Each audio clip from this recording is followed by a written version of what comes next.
Praise the Lord. Hallelujah, hallelujah. ప్రభు యేసునందు నాకు అత్యంత ప్రియమైన దేవుని బిడ్డలారా, మీ అందరికీ యేసు ప్రభు అతి శ్రేష్టమైన నామంలో శుభాభివందనాలు తెలియజేస్తున్నాను. అందరు ఎలా ఉన్నారు? మీరందరూ కూడా దేవుని యొక్క మహాకృపలో సంతోషంగా ఉండాలని, ఆరోగ్యంగా ఉండాలని, మీరు ఆధ్యాత్మికంగా వర్ధిల్లాలని మీకోసం అనుదినము ప్రార్థన చేస్తూ ఉన్నాము. ప్రియులారా, మరి ఈరోజు మనం దేవుని యొక్క వాక్యాన్ని వినబోతూ ఉన్నాము.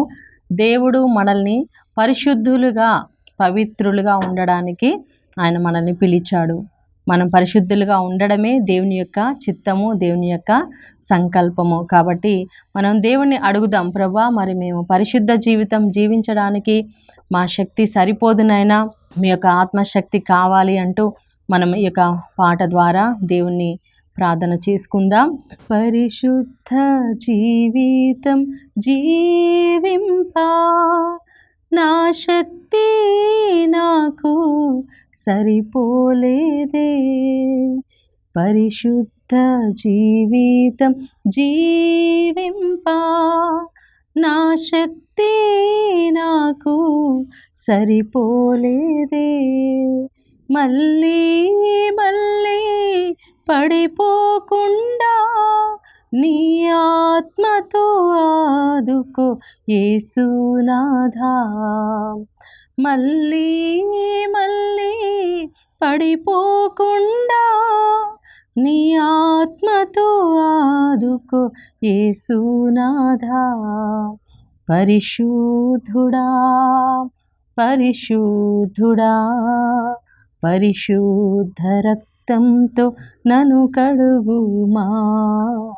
పరిశుద్ధ నదిలో నన్ను ముంచుమా.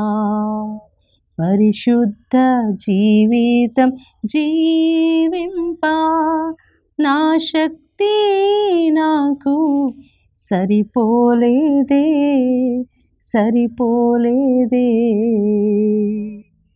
ఈ లోక సంపద నీలచియుండునా, ఈ లోక స్నేహం నన్ను బ్రతికించునా. ఈ లోక సంపద నీలచియుండునా,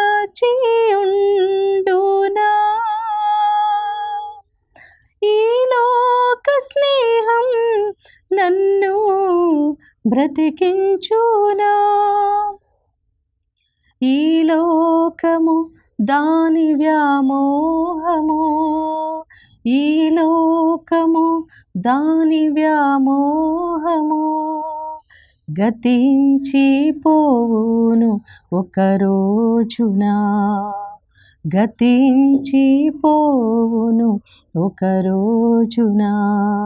పరిశుద్ధుడా పరిశుద్ధుడా, పరిశుద్ధ రక్తంతో నన్ను కడుగుమా.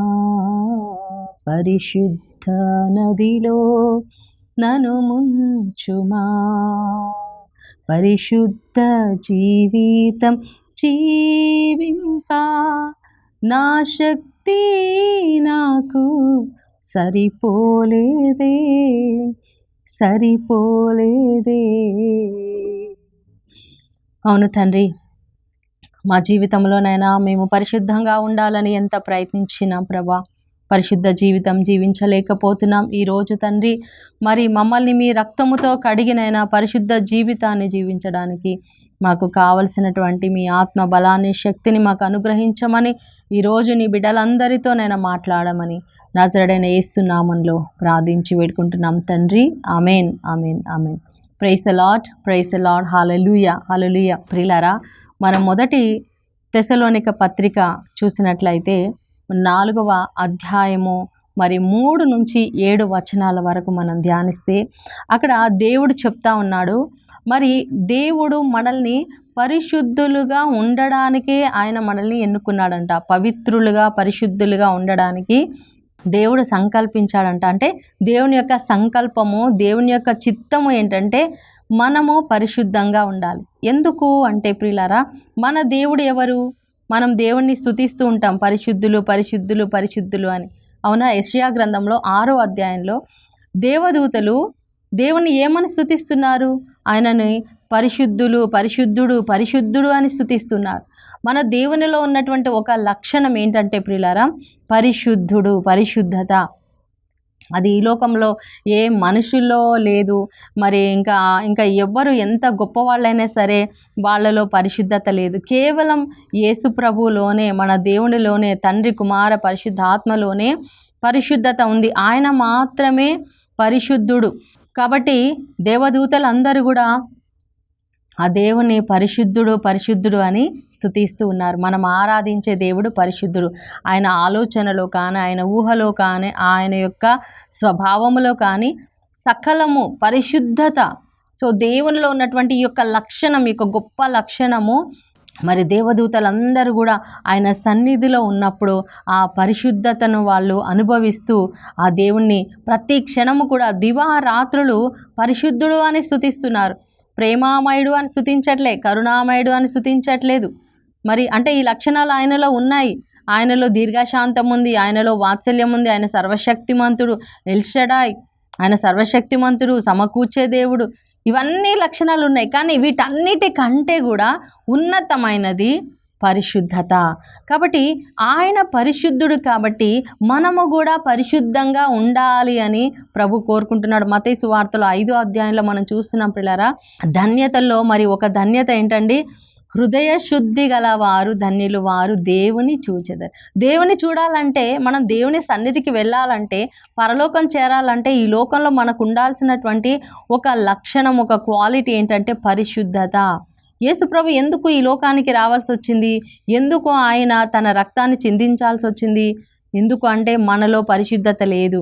ఎప్పుడైతే ఆదాము అవ్వలు పాపం చేశారో వారి ద్వారా మానవుల్లోనికి అపరిశుద్ధత వచ్చేసింది. మన రక్తము అపవిత్రంగా మారిపోయింది, మన ఆలోచనలు అపవిత్రంగా మారిపోయాయి. అందుకే దావీదు ఆయన కీర్తన 51లో ఆయన ఏమంటున్నాడు?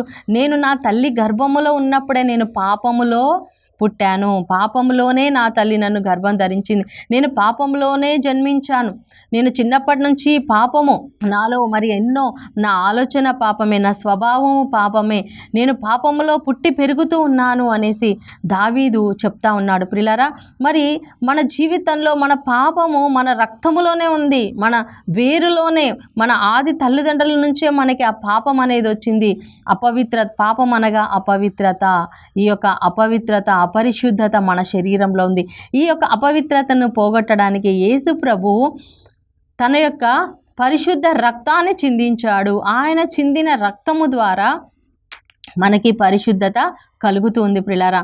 అయితే మనం ఈ యొక్క అపవిత్రత ఏ విధంగా వస్తుంది?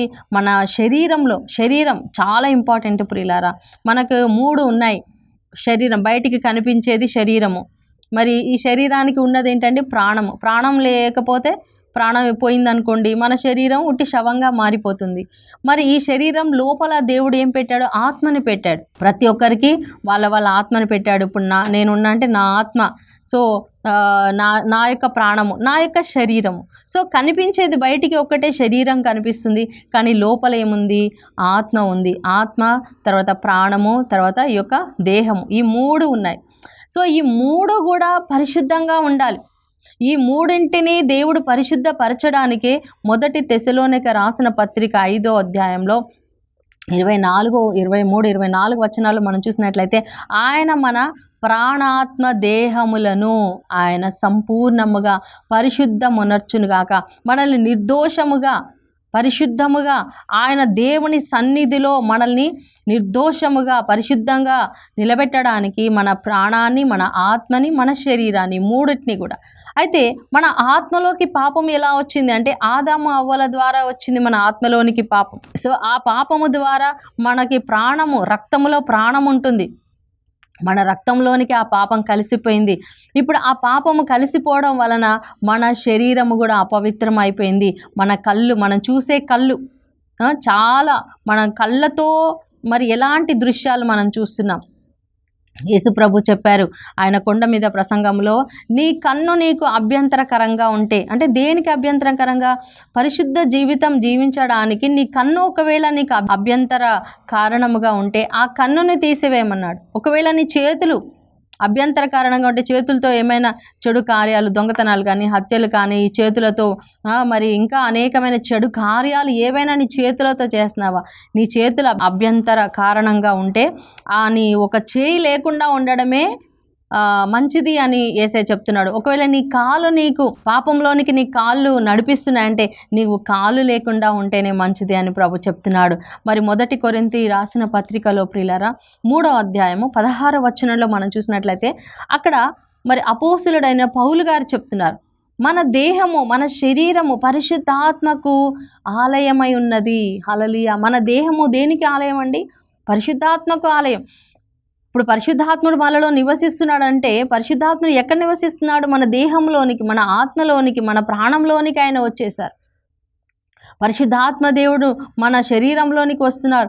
ఇప్పుడు ఈ శరీరము ఎలా ఉండాలి? పరిశుద్ధంగా ఉండాలి.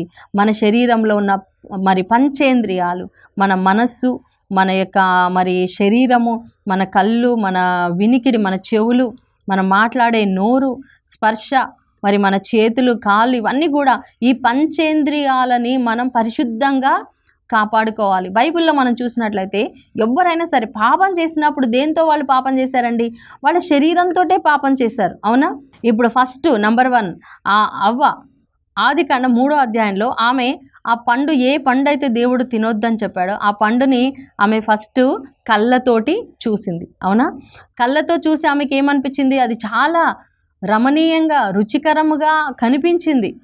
తర్వాత తన మనసులో దాని యొక్క రుచి, ఇది చాలా తీయగా ఉంటుంది, చాలా మధురంగా ఉంటుందని ఆమెకు అనిపించింది. కళ్ళు ఫస్ట్ ఆకర్షించాయి. అందుకే ప్రియులారా, మన శరీరంలో కళ్ళు చాలా ఇంపార్టెంట్.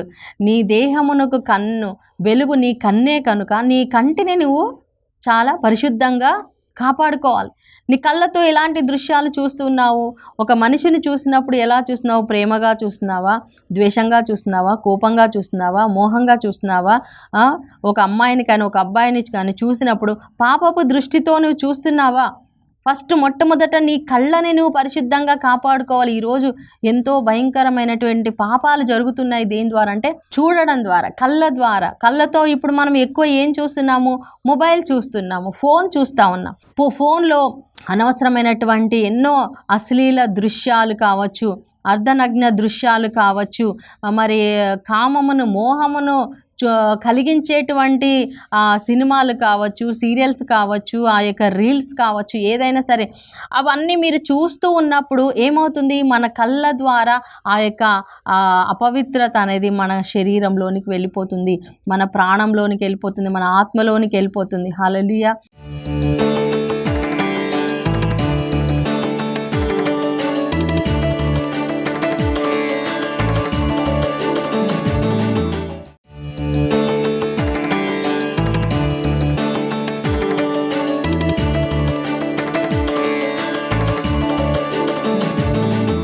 మన దేహానికి తలుపులు, కిటికీలు మనకి ఈ పంచేంద్రియాలు, వీటి ద్వారా దుష్టుడు మనలోనికి ప్రవేశిస్తాడు. అపవిత్రత మనలోనికి ప్రవేశిస్తుంది. కాబట్టి మనం ఈ యొక్క దేహాన్ని, ఈ ఘటాన్ని, ఈ బలహీనమైన ఈ ఘటాన్ని మనం చాలా జాగ్రత్తగా కాపాడుకోవాలి. పౌలు గారు అదే చెప్తున్నారు తెస్సలోనికీ రాసిన పత్రికలో మరి 4వ అధ్యాయం 3 నుంచి మీరు చదువుకోండి ప్రియులారా.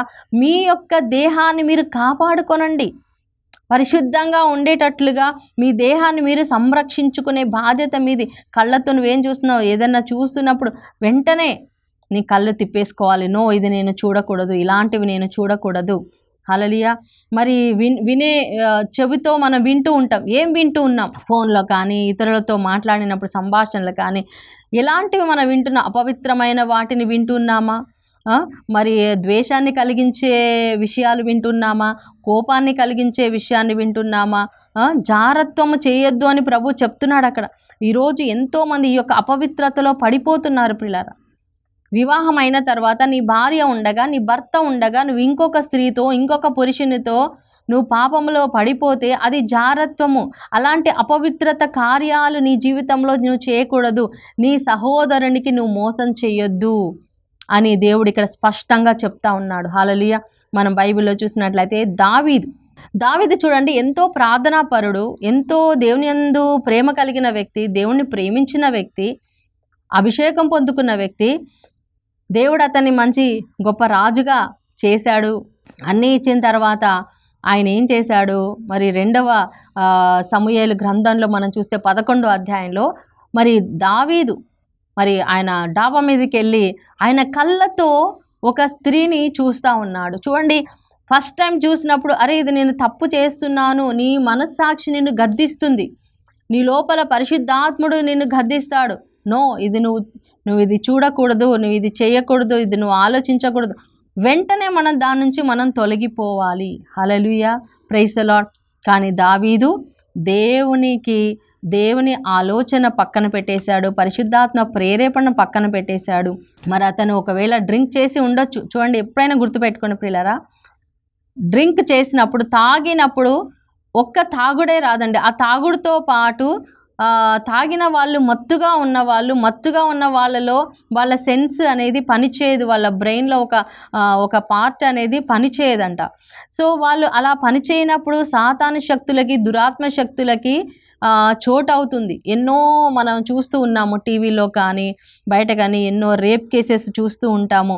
మానభంగాలు జరుగుతూ ఉన్నాయి. ఎందుకు జరుగుతున్నాయి, ఎలా జరుగుతున్నాయి? వాళ్ళు ఇంత చిన్న పిల్లలు కొంతమంది చేస్తూ ఉంటారు, కొంతమంది యవనస్తులు చేస్తూ ఉంటారు.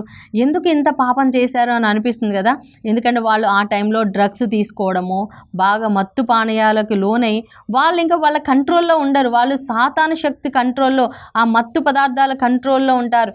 ఎప్పుడైతే మత్తులోనికి వెళ్తారో వాళ్ళలోనికి చాలా దురాత్మలు ప్రవేశిస్తాయి. హల్లెలూయా, నువ్వు ఆ దురాత్మలకి ద్వారం తెరిచావు. కాబట్టి సహోదరా, ఒకవేళ నువ్వు త్రాగుడికి లోనై ఉన్నట్లయితే ఈరోజే నువ్వు ఆ త్రాగుడు నుంచి బయటికి రావడానికి నువ్వు ప్రయత్నం చేయాలి. అది కూడా ఒక అపవిత్రత.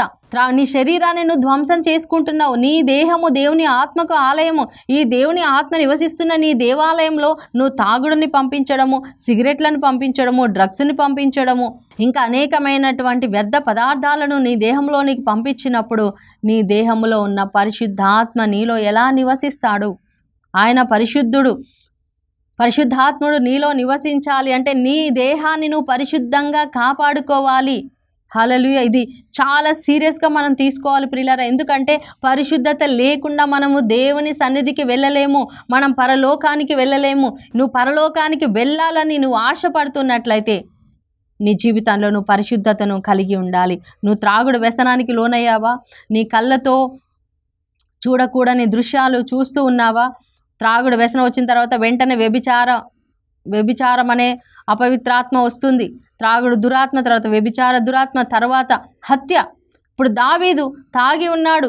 మేబీ రాజులు కాబట్టి వాళ్ళు తాగుతూ ఉంటారు, వాళ్ళు సంతోషంగా ఎంజాయ్ చేస్తూ ఉంటారు.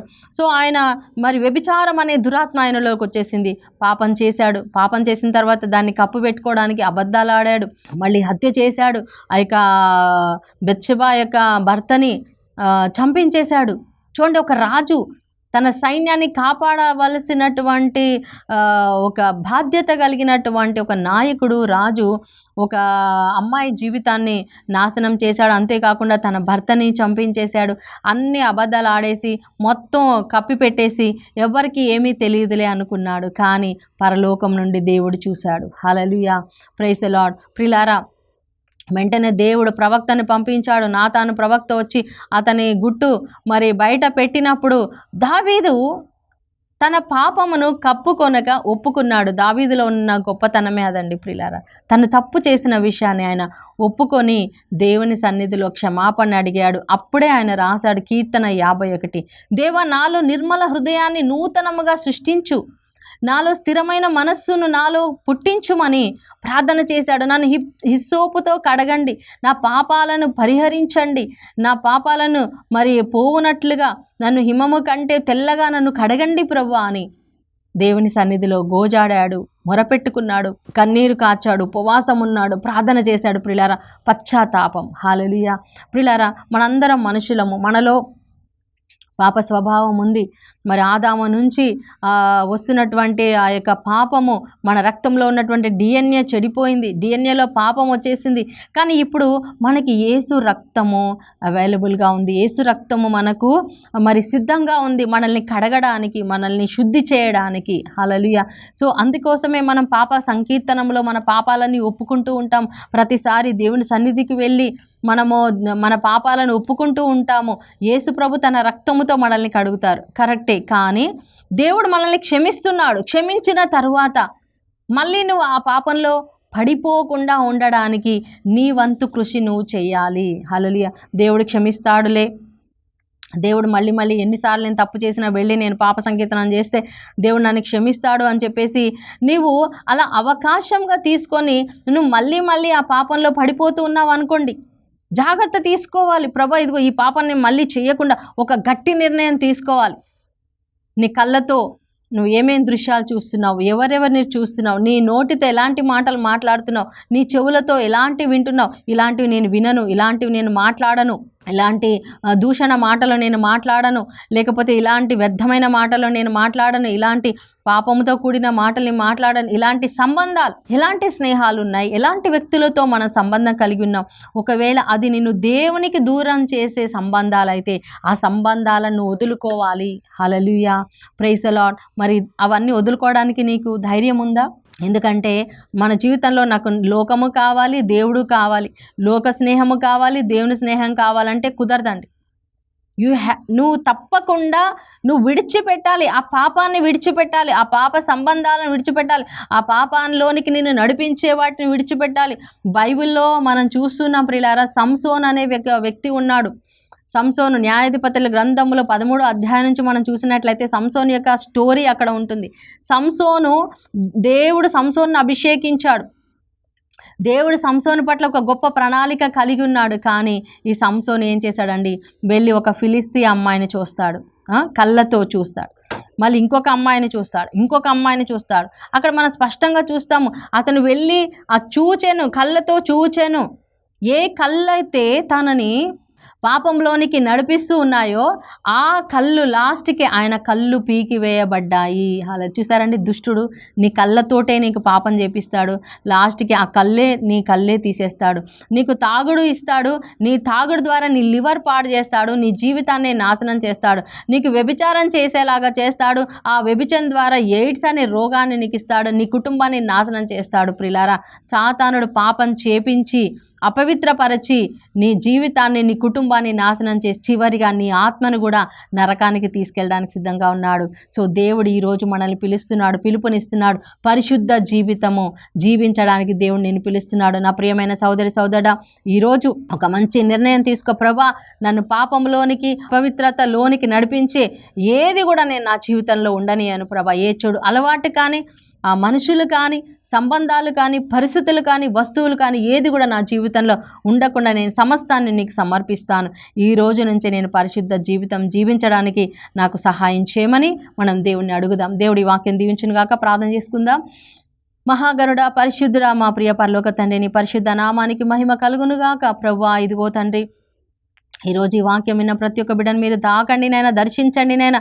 వారిలో ఉన్న ప్రతి విధమైన అపవిత్రతను ప్రభా, అపవిత్రతకు కారణమైనటువంటి త్రాగుడు కానీ నైనా, ఆయా చెడు దృశ్యాలు కానీ, మొబైల్ కానీ, స్నేహితులు కానీ, సహవాసాలు కానీ ప్రభా, ఆయా డ్రగ్స్ కానీ, ఏదైనా చెడు ఆయా పాపానికి, అపవిత్రతకు వాళ్ళ శరీరంలో చోటు ఇచ్చినారు తండ్రి. వాటన్నిటి నుంచి నైనా బిడ్డలకు విడుదల కలుగును గాకనైనా. ప్రతి విధమైన అపవిత్రమైన సంబంధాలు తెగిపోవును గాకనైనా. ప్రతి ఒక్క బంధకాలు తెగిపోవును గాక.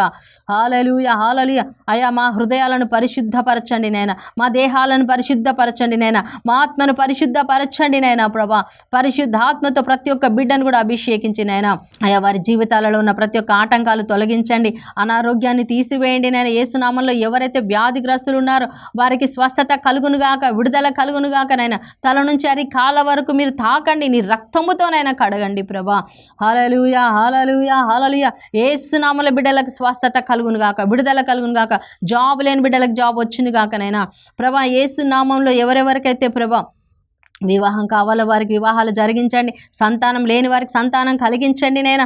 భార్య భర్తల మధ్యలో ఉన్నటువంటి ఆయా అనుమానాలు, అపార్థాలు తొలగించి కోర్టు కేసుల నుంచి విడుదల చేసి నైనా భార్య భర్తల మధ్యలో శాంతి సమాధానం దయచేయమని, ఈ కుటుంబాలను దీవించమని ప్రభా. ప్రతి కుటుంబాన్ని, ప్రతి ఒక్కరిని పరిశుద్ధతలోనికి నడిపించమని నాజరేయుడైన యేసు నామములో ప్రార్థించి వేడుకుంటున్నాం తండ్రి. Amen, amen, amen. దేవుడు మీ అందరిని దీవించును గాక. God bless you. షలోమ్.